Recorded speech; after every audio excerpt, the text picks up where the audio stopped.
coming to you from the office of the Leader of the Opposition of Jamaica, the Honorable Edward Seaga.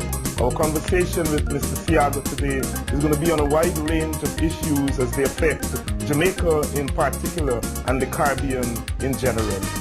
Mr. Edward Seaga, welcome to Carib Nation.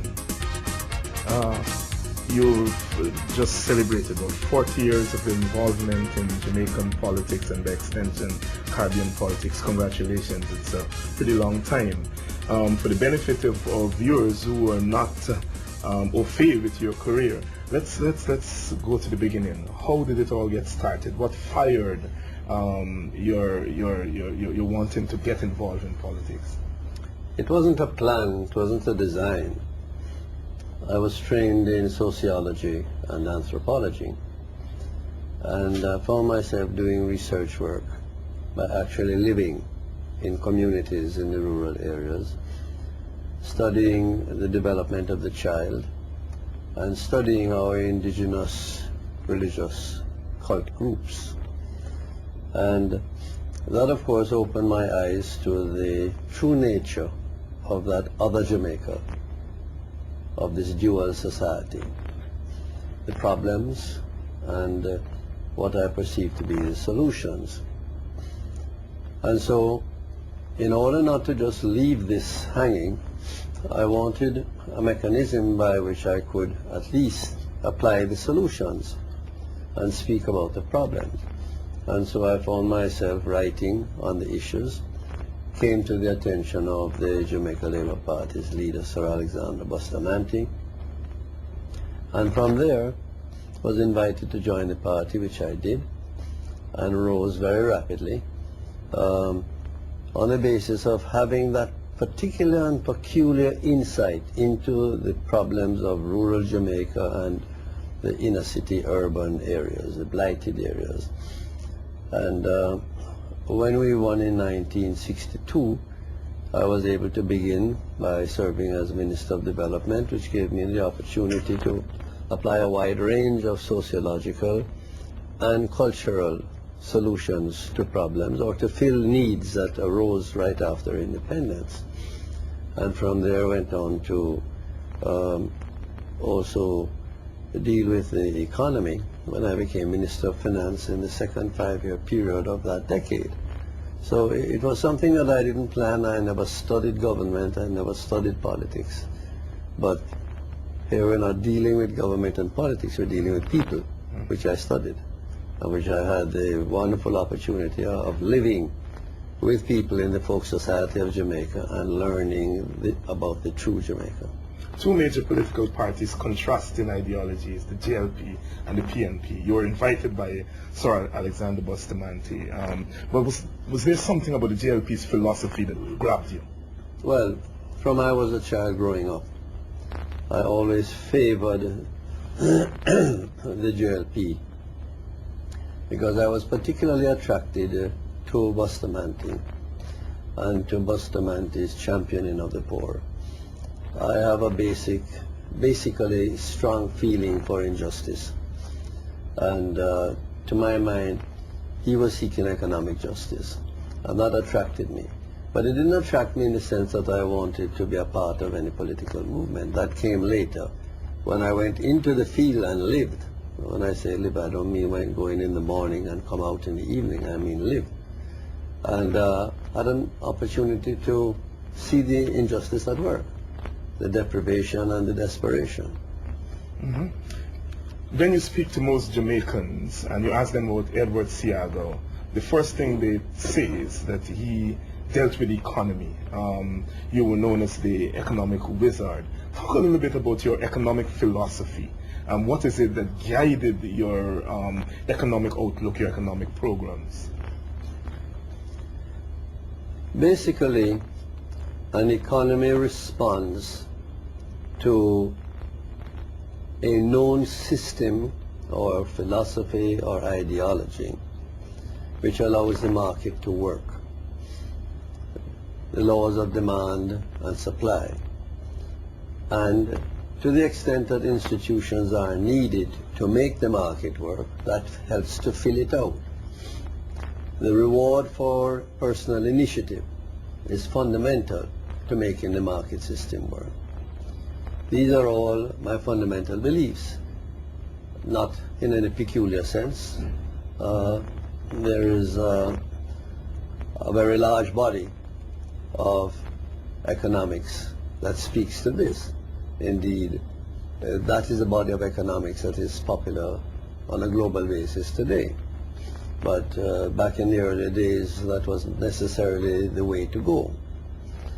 And to that extent, one must ensure that you give sufficient hope to those who would invest their savings, because that's where it all starts. You save money, it accumulates, it's available for investment, people invest, the investments produce, and the production provides employment, and the economy grows. You must give them the confidence that the rules that are laid out are not going to change drastically, that the goalposts are not going to be moved at convenience. The playing field is level. And I was able to do that. And in the second half of the 1960s, I was able to introduce or to create an indigenous Jamaican banking system. The banks prior to that were all foreign owned, rather akin to what exists today, unfortunately. Yes. An indigenous insurance industry, beginning with Life of Jamaica and the establishment of others that went. Most of them were just arrangements made with the Canadian industries to hand over to Jamaicans. And so from creating a Jamaicanized financial industry, you were able then to move on to using those savings for development of other sectors. And I was heavily involved in establishing merchant banks, the unit trusts, the mortgage bank, virtually all the financial institutions, the stock exchange, etc. So we filled out the whole network in that period of the institutions that would be required to make an economy work. When we took office back in 1980, much of that had collapsed. Had to revive it and to build some additional institutions.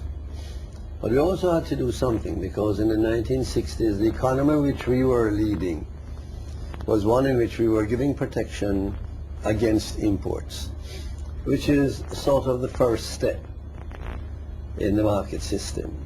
You allow your own domestic production to build up.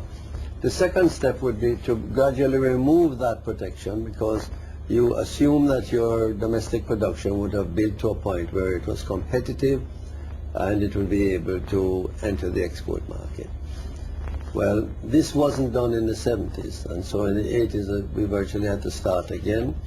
But this time we didn't have the luxury of saying, okay, we will continue with the protection against imports. The world was now moving into a liberalization and as a predecessor to today's globalization. And so we had to, at that time, open the markets, begin the liberalization process. This caused a lot of local industries to fall, but it caused a lot of them to adapt. And that process still has not been completed insofar as manufacturing is concerned. There has been a very slow response to changing over. So we had to build new sectors and not rely upon the old sectors. And the first new sector that we built was the export garment manufacturing sector, which was a sector that had an employment of about 5,000 people and less than $10 million in foreign exchange earnings. And we took it up to 35,000 people and over $100 million in foreign exchange. It was a new subsector that we added on. The next step that we made was not something new, but something that had to be done, and that was to increase the tourism sector, because it had virtually come to a point of collapse in the 1970s. And so we added 3,000 new rooms and got the hotels that the government owned ready for divestment, and the industry was once again booming. And the third area was one that wasn't as fully successful, but which has to be done, and that is the modernization of agriculture.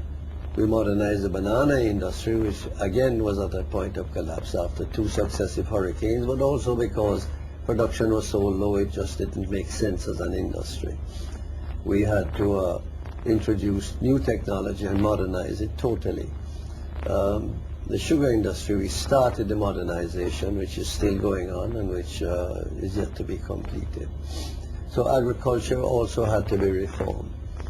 And finally, insofar as the economy is concerned, I introduced information technology with the establishment of what was called a digiport in the Montego Freeport area, which was for data transmission and processing.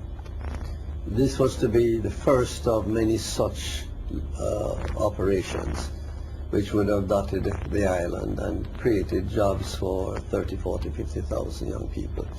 Unfortunately, that was allowed to lie dormant in the years after we lost, and only last year it came alive again when a new minister virtually discovered that this was in Montego Bay and has now decided to make this an important subsector. So in substance, we pivoted the industry away from the old closed economy to the open economy to make it more competitive. And we built the winners that would help to make the economy grow. And the fruit of the pudding was in the last half of the 1980s. We were able to make the economy grow again at the rate of 5%, create record employment, 100,000 jobs in 3 years, and keep the level of inflation down in single digits and so on. All the indicators were in the right direction by the end of the second half of the 80s, so the recovery was virtually complete. Yet in 1989 you were voted out of office. That's correct. To your mind went wrong? You have to look at how they vote things. Firstly, people tend to think that a good economy is an entitlement that one need not reward any leader for creating. If the economy is bad, they'll blame you. But if it is good, you're not necessarily getting the credit because this is a standard form. But on the other hand, the services that touch them, health services, educational services, and so on, when those are bad, then you get the blame for them. While we were rebuilding the economy in the 1980s, we didn't have the funds to be able to deal with the problems of the social sectors, education and health and so on. The funds just weren't there. What we did was at the end of that period, we created a comprehensive plan, the most comprehensive plan on the social sector that has ever been created, called the Social Wellbeing Program. And we raised, by way of commitment from international donors and from projections of how the economy would behave in the 90s, all the funds necessary to tackle all the problems in all the social sectors. It was a very comprehensive plan. And 5 years of that plan would have transformed the social sector of Jamaica. So that it was in a 1-2 phasing. The first was to enable the economy to be put back on its feet, and then from the buoyancy of the economy to create the proper conditions in the social sector and to modernize it. Let's go right back to the beginning. 1959 you got involved in politics. 1962 you're elected to Parliament. You become a cabinet minister. You've practically grown up with Jamaica. Jamaica got independence in 1962. Do you think that Jamaica has lived up to the expectations that your generation would have had in 1962 when you became independent? Absolutely not. This is the title of the presentation I made in my budget speech, not this year, last year. It's called, Why Are We Poor? It's a question that we must legitimately ask. This is a country that has a wide range of natural resources in mining, in its natural beauty, in its land, and in its people, far more than other countries, even within the region. And we're a few hundred miles away from the world's richest marketplace. So why are we poor? This budget speech was based upon a study that was done by 5 professors from Columbia University and our own eminent and late Professor Carl Stone. And they looked at 5 small open economies: Jamaica, Singapore, Hong Kong, Mauritius, and Malta. And they examined them in the 1960s, where they were all virtually at roughly the same stage of development. Today, all those countries are way ahead of us. We are hardly better than we were in the 1960s. And why? Because as a result of inappropriate policies in the 1970s, the gains of the 1960s were wiped out. 20% of our GDP was lost. We had an economy that failed to grow for 8 consecutive years, the only country in the world with that record. In the 1980s, we started out by picking up again, went through the worst recession in 50 years when we nearly lost the bauxite industry in the middle of the decade. And then we had to, by virtue of structurally adjusting the economy, recover, which we did in the second half, and we were back on track. The 1990s has seen a period of stagnation. There's been no growth for the last 10 years. When you take the minimal and marginal growth of the first 5 years and the negative growth of the last 5 years, have cancelled out. There's been no growth. The GDP has not moved in 10 years. Now, what you have in effect is a situation in which you take one step forward in one decade, one step backward in the next decade. One step forward in the third decade, another step backward in the fourth decade. So you're not moving. Now, on that basis, we are left behind, the others have gone ahead. Because in the other countries, they have learned to pick up where an outgoing government has left off, and to build on that. And then when your turn comes to leave government, the gains that you have made are picked up by your successor. And so it's a build-on-build process. Whereas we don't build and build. We build and we tear down, we build and we tear down, we build and we tear down. What's responsible for that? The inappropriate policies are the result of the adventures that took place in the 1970s when the country was steered in a total leftist direction. It destroyed the economy in the sense that it moved us away from the market economy. It moved us into a command economy of planning, and one in which populism and state control were the objectives. And on that basis, it was not possible to make an economy work at that time. Today we don't have that. In the 1990s, the election pledge of the People's National Party was continuity of my policies. But there's a big difference between saying something and doing it. And there's a big difference too between saying something and wanting to do it but not knowing how to do it. And that's where we fall now.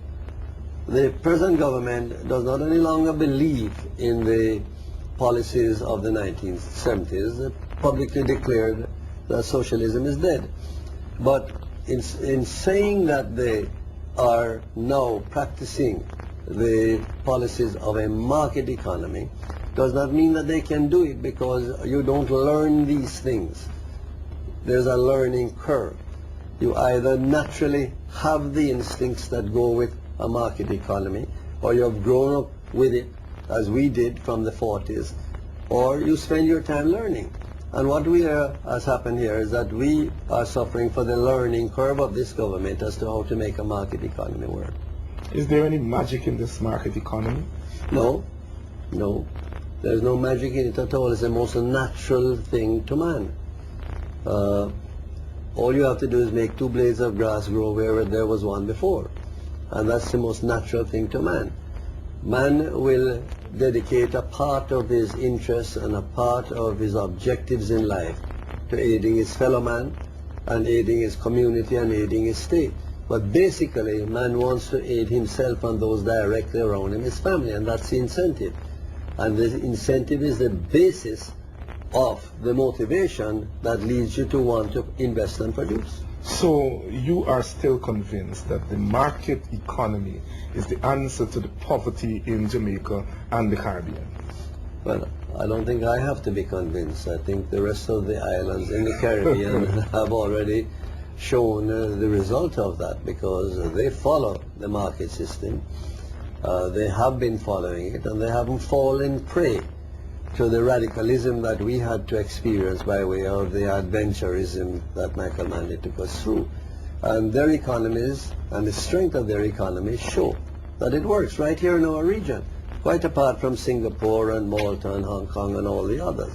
The rest of the world shows that too. Mm-hmm. You are also known as one of the most strident anti-communists, especially during the Cold War era. Looking back, do you think that you were somewhat a little bit too harsh on communism as this evil? No, I want you to get me quite straight on this. Okay. I'm not anti-communist. Uh-huh. I'm anti-communist for Jamaica. All right. There are some countries in which communism has a role to play, probably as a phase in a development, on a development spectrum. Mm-hmm. Perhaps it's the only way to make a large, unwieldy population come together in some way to begin the stage of growth. I don't know of any country that has made it work to the extent that it can, in effect, become an engine of growth eventually. It has to be replaced. But for Jamaica, Jamaicans are not inclined to the ideologies that govern communism and radical socialism. State ownership, Jamaicans want personal ownership. The motivation of personal incentive, that's what Jamaicans want, not dedication to the betterment of the state as the first and primary objective. State controls, Jamaicans like freedom. They don't like to be controlled by the state, and so on. And it's just not right for Jamaica. And I would not sit back and watch my country taking down a path that the people themselves would not accept eventually, and that would be wrong for the people. And that is why I fought it, and fought it hard in the 1970s. As we look towards the future, what role do you see the state playing in the economy here in Jamaica? The state has to play a regulatory role. It must play a regulatory role. But one of the problems we have in Jamaica is there are regulations, but nobody applies them. Mm-hmm. And we keep adding more and more and more regulation without pausing to ensure that they are applied. So they're not treated seriously. Society continues to be a very freewheeling one without the discipline of regulations. That's the job of the state. The state has no role to play in the economy as a producer, but as a facilitator. And that, if you ask anybody, they will tell you that that is what the government is doing. But of course, doing it at what pace and in what way makes it the difference between whether you're doing it successfully or not. One of the big issues on the Caribbean agenda right now is the Caribbean Court of Appeal. Give our viewers your view on that, because there is some controversy here in Jamaica in terms of how it should be implemented, whether Jamaica should be part of it at all. We have led the opposition to this from day one. Mm-hmm. That's from 1988, I think. We are not convinced that we can divorce the intrusiveness that seems to pervade all aspects of our life, the political intrusiveness, in a court that is to have final appellate jurisdiction. The way in which the court is structured is that the Chief Justice is to be appointed politically, and then he appoints all the other judges. So you have a Chief Justice who is beholden to the political leaders who appoint him. And as such, the justices that are appointed to empanel the court are also beholden to the Chief Justice who is beholden. Now, the one thing that we must not have is any watering down of the purity of justice. What this country needs, and I can't speak for the rest of the Caribbean, I think some countries in the Caribbean would fall in this category, is more justice, not less justice. And to the extent that we need more justice, we do not want to water down the pure form of justice that we are able to enjoy by appeals to the Privy Council. That has served us well. We have full confidence in it, largely because not only the quality of justice that is there, but because the members of the Privy Council are far removed from local circumstances. We do not want a court that is going to take into account circumstances and conditions of the society in which they operate. We want a court that takes into account two things: the law and the evidence before it. But how are those divorced from the society in which they're being administered? The society and the conditions of the society can be dealt with by the legislature. That is the role of the legislature. You pass laws. If something is wrong in certain conditions in the society, the legislature or the executive, through policies, correct those. The court cannot say the evidence shows this, the law says this in support of the evidence, therefore, legally speaking, you are right. But because there's certain conditions in the community, we are going to award in favor of the circumstances and conditions. You can't do that. That's not a court. But the scenario that you're outlining there presupposes a strict and clear separation of powers, as in the United States of America. No. It does not. No. Okay. The United States of America has taken separation of powers to an extreme. All right. Very good. Suits them. Wouldn't suit us. But the same separation of powers that I'm outlining are the separation of powers of the Westminster system. Mm-hmm. It's just that in the Westminster system it is practiced with integrity. In our system it is not practiced with integrity. And because it's not practiced with integrity, we have to ensure that the systems are tight enough to resist the attacks upon the integrity. Uh-huh. But the criticism that the Privy Council represents colonialism, how does that sit with you? I don't quite understand those arguments, because by the day, by the month, by the week, we have ex-colonial masters who are invited here to be consultants. We have ex-colonial masters who are invited here to invest and to operate and to run industries and all other areas of services. We have their involvement fully. And now in a global society, you will have even more of that. The fact of the matter is that if I'm on a plane, 30,000 feet, and the pilot tells me that that plane is in trouble, I don't want to know whether the person there is a countryman or a colonial. I want to know that he's the best pilot. Okay. I suppose the contradictions of our Caribbean dealing with our colonial past and how it manifests itself in the present points, well taken. At any rate, yes. The Privy Council is no longer a court of English justices. We have our former Chief Justice sits on the court. So do the former Chief Justices of a number of other Commonwealth countries. And it's moving in the direction of becoming more of a Commonwealth body.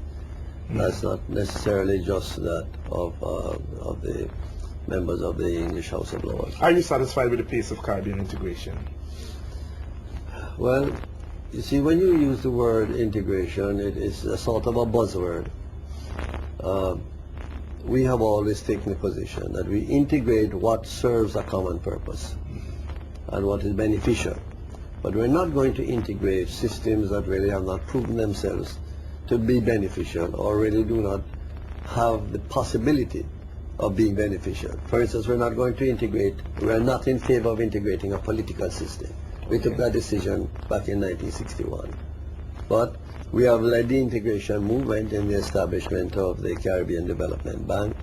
We have been toe-to-toe all the way through the development of CARIFTA to CARICOM, etc. The university is an excellent institution of integration. Say the West Indies cricket team too, and so on. There are many very useful institutions of integration, but there are some that don't make sense, and there is no need for them, and you can over-integrate to the point where you're wasting funds and you're not getting a return on or a benefit comparative to the cost.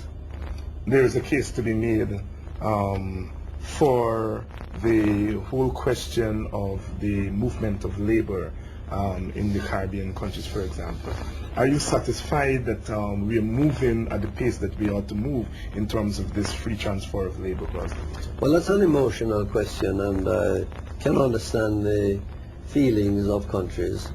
Back in the 1960s, when that was a part of the question in respect of our determination of remaining within the Federation or not, we were a very thriving economy.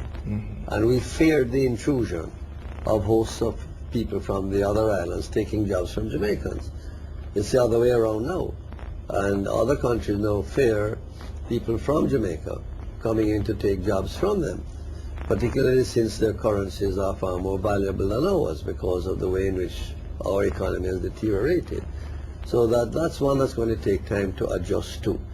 The level of integration that's taking place so far, or has been approved to take place, that is at a professional level. I don't think any country can suffer from the free movement of highly qualified skills, because that's in short supply everywhere.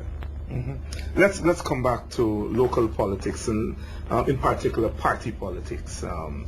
There's no way one can conduct an interview with Edward Seaga without talking about the leadership of the JLP, which has been in the news now for a number of years and very much in the news recently. For a decade. You've 40 years, Minister of Government, opposition leader, Prime Minister, opposition leader again. Don't you think you've had enough and it's time to make way for a new generation? In a sense, yes. Many times I wish I could allow myself to feel that that was all there was to it. But a leader has a responsibility to ensure that when he moves out, he doesn't leave chaos behind. And I've had a trying 10 years in which, after 1989, when it was the appropriate time for me to have demitted leadership, and I was in my own heart and mind ready to do so because there are other things I want to do. The party was unsettled by a gang of five. It made it impossible for me to try to stabilize it so that a leader could emerge, or 2 or 3 potential leaders could emerge from which the party could make a choice. After we got through that trauma, and there was more or less a feeling that there is at least one person who could be a successor, and we were moving in that direction, that person allowed himself to be persuaded by financial interests and other persons in the society, that he was fully able, ready and capable to move on, and indeed to move out, and indeed to move on independently. And he did so. And so that unsettled the party again. We have come to the time now where I think we have a group of persons who are in the right age group, 50s and 40s. And we even have behind them a younger age group who will form a future generation of leaders. So I feel very satisfied now that from that body one can find a leader. But there are some more unsettling moves at this time. And the one thing that I will not do, because as a leader I must have the responsibility to ensure that my transition to successor is smooth. I will not walk away in the middle of any dissatisfaction or inability of those who are in the leadership level below me to work together. They must satisfy me that they can work together, that they respect the authority of the party, and that they not just respect my authority, because if I am not there, then that is not where you look for your decisions, your justice, your rulings, or your authority. The party is structured in a manner that it has its elements that play different roles and different functions. You must respect that, and you must respect the people who are elected to lead those various segments of the party. When you can do that, then you're functioning properly as a party without a strong leader, because I don't expect another strong leader to emerge, and therefore I want to see that in place before I move on. How long it will take? Maybe not long, maybe a little longer than I expect. Many of your detractors, some of them who were your colleagues, have said that Eddie Seaga is an authoritarian kind of leader. Respond to that criticism. I don't know what you call authoritarian. If you mean the same people who call me to ask me to speak to somebody else on their behalf, or to settle an issue between them, then it would appear to me that they need somebody who is authoritarian because they're unable to do it. And the fact of the matter is that the Jamaica Labour Party and Jamaican politics as such has grown upon strong leaders. But I myself, over this past decade, have been moving assiduously to the restructuring of the party as the machinery and the system that rules. And I've had to speak to this issue and to advise party members that I am not going to be available for you to bring problems to me. You must take them to the party and deal with them at the party level, because I will undermine the very systems that the party is trying to create. So yes, I'm a strong leader. Whether I'm authoritarian, I don't know what the word really means in that sense, because I'm not undemocratic, far from it. I respect the democratic system, but when the democratic system is put in place, it must be allowed to rule and it must be respected. The role of political parties in Jamaican society, in particular Caribbean society in general, they've played the major, central, pivotal role in the political process. Do you think that we've suffered from too much of party politics?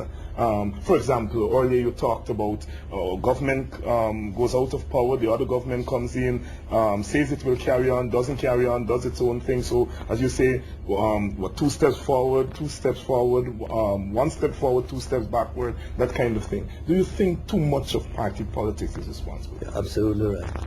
Yeah. This is one of the problems that has riddled the Jamaican society.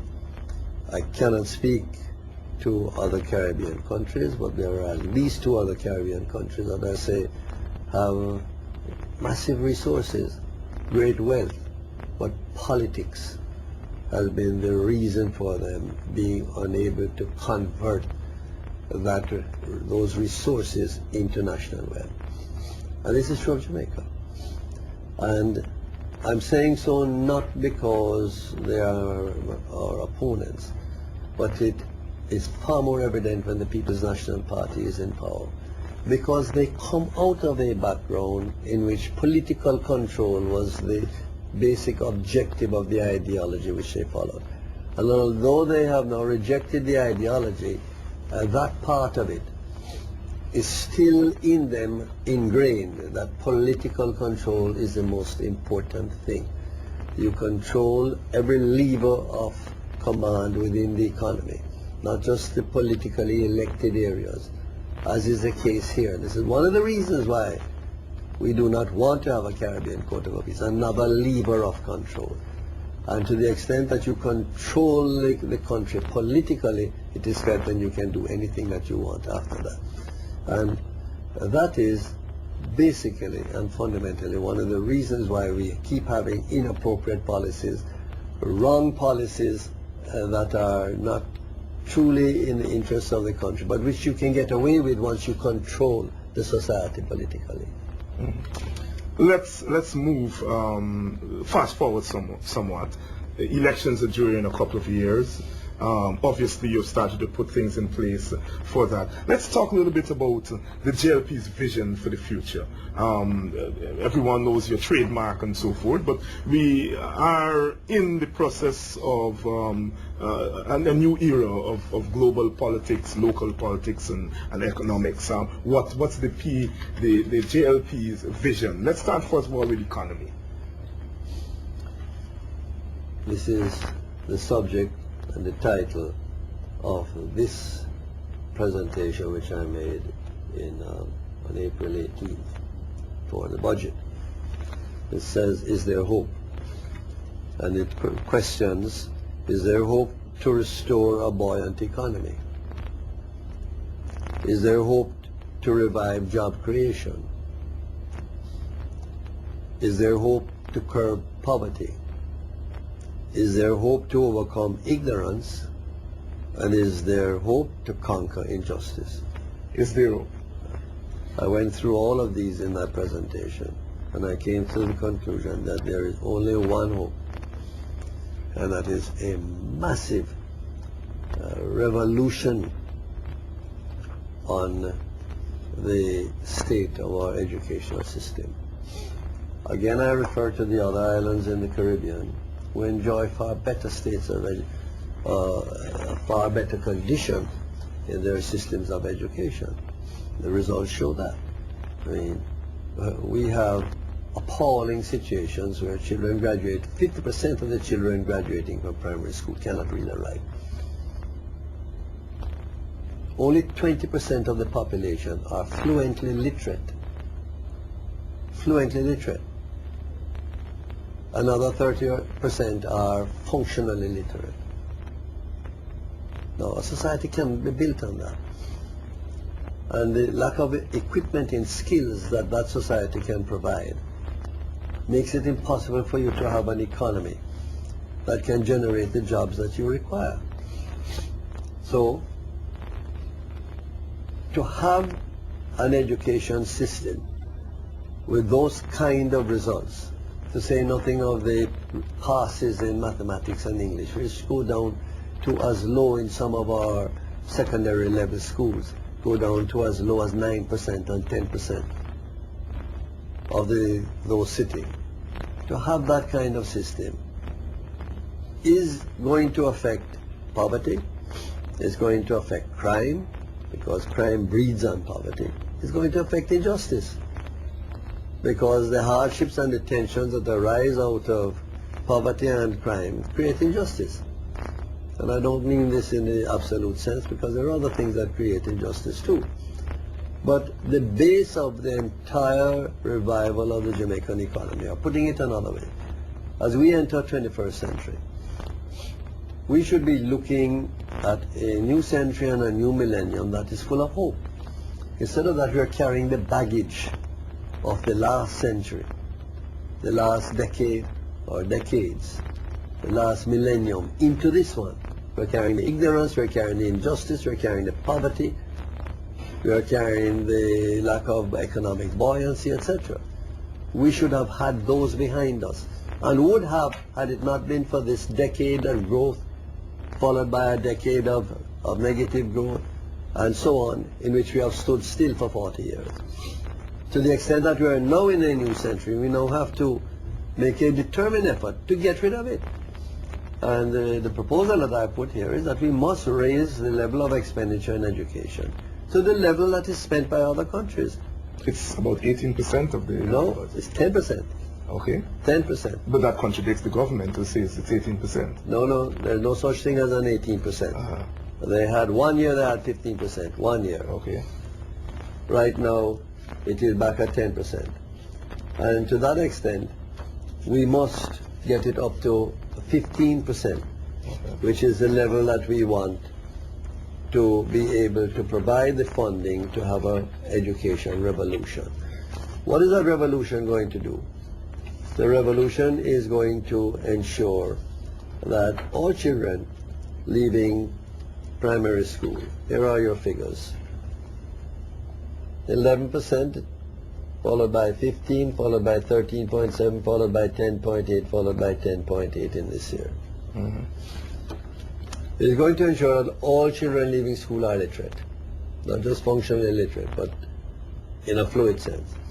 It is going to ensure that those that go to secondary school, and I've advocated the extension of the period of time in secondary school for 2 more years to take them all to 18, and stop graduating our children at 15 years old, putting them out into the workplace as kids. Take them to 18 years old as industrial societies do, and cramming them with more mathematics and more English. And at that point, you will then be able to raise the output from secondary to tertiary education from 10% to 20%. Then you will create the skills that you need for your society, and indeed a surplus. But it begins with a primary education system. Indeed, it begins below that at the basic school level, in which we must have full enrollment in basic schools. So this whole revolution will cost.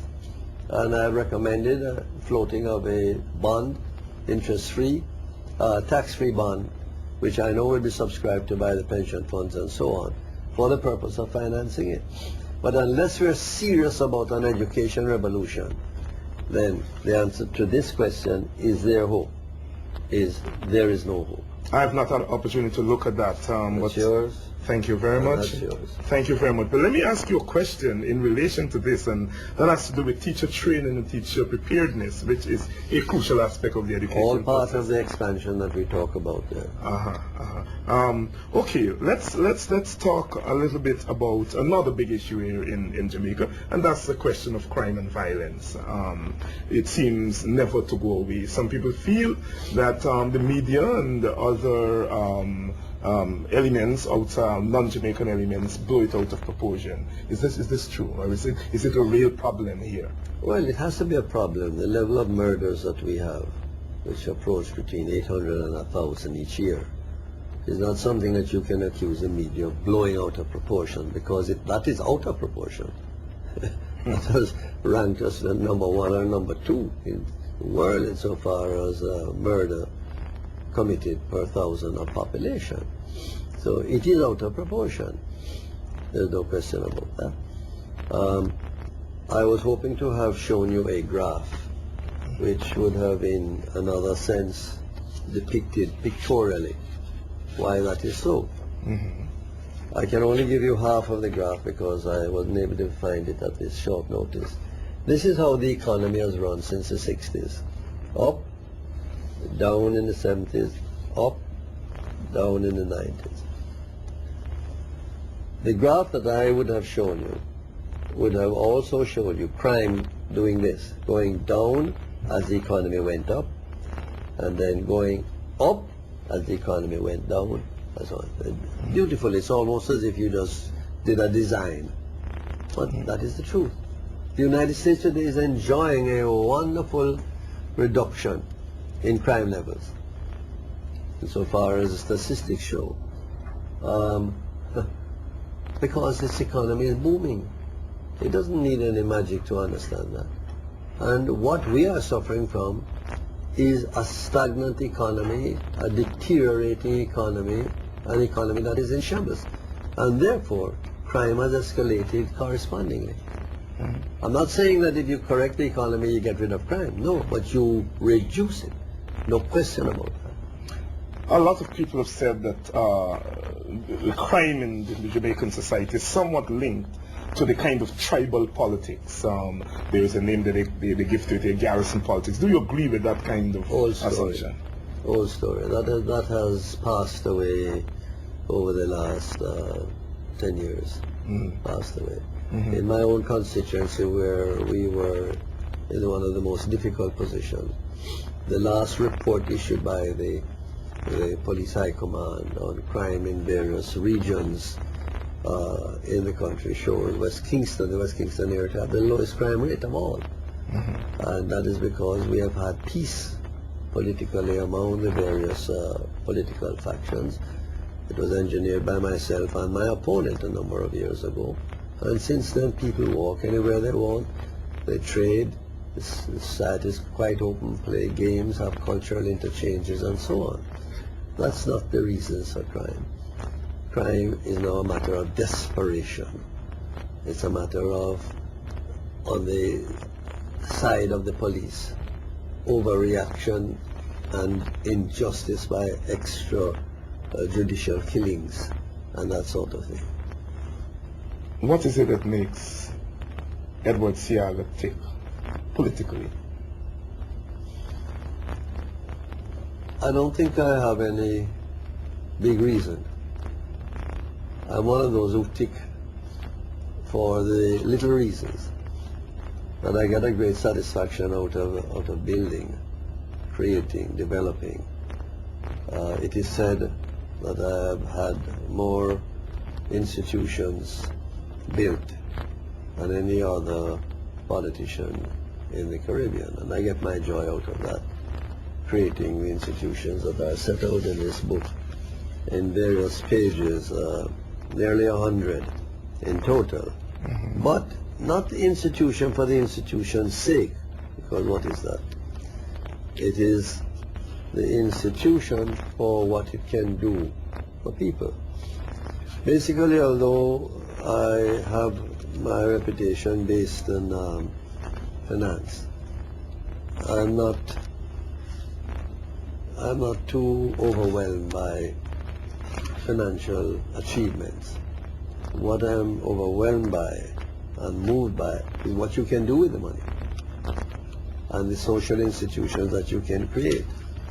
And in this booklet, which is on my 40th anniversary, you will see the list of institutions that are set out in there, mm-hmm. in the social field, the cultural field, mm-hmm. in the finance field, of course, in creating infrastructure, and in all the other areas of service that I have given. And to the extent that I can look at a community like the one that I represent, mm-hmm. know what I found when I went there, and know what it is now. Work not yet finished, but know that I have made a difference in the lives of so many people. I think that in that respect my life has been well spent. If you were to go it all over again, what are some of the things that you did, a couple of things that you did that you would not do this time around, or you would do differently? I've been asked that question before, and I found difficulty in answering it because everybody makes mistakes. There are little ones and there are big ones. I don't think I made any big ones. Some people said the big one I made was to have rescued the country in 1980. I should have let it go the full route into Cuban-style communism and then rescue it, and people would always remember that. I rescued it too early. But I don't think I could take that chance, and I don't think that I would consider that an error. But there are lots of little mistakes, things you say, things you do. But basically, I would retread my steps. I would go back through the same routine, but I would have loved to have had a country in which, when I handed over the baton, representing the work that I had done, the man who took it from me could move it on. And when it came back to my time to take it, that I would receive it further ahead, because then the rewards would have been greater. Jamaica really has been very badly treated, very badly treated. We have no reason to be poor. And that is the big dissatisfaction. My fight has been against poverty, ignorance, and injustice. And I don't know how much headway has been made against those things in the last 40 years. Mr. Edward Seaga, former Prime Minister of Jamaica, now opposition leader, and some would say future Prime Minister of Jamaica. Thank you very much for speaking. My great pleasure, and thank you for a wonderful It's been something that we've been wanting to do for a very long time. Speak to someone who has helped to shape the history of Jamaica and the Caribbean in general. Thank you very much. Thank you. It's always my pleasure to interview those who've helped to shape the history of our Caribbean. Mr. Edward Seaga has certainly been one of the most important leaders in the post-colonial Caribbean experience. We hope that you found this interview most instructive. Until the next time, this is David Hines, thanking you for tuning in to yet another edition of Carib Nation. And remember, as always, our motto here is one people, one culture, one Caribbean, one nation.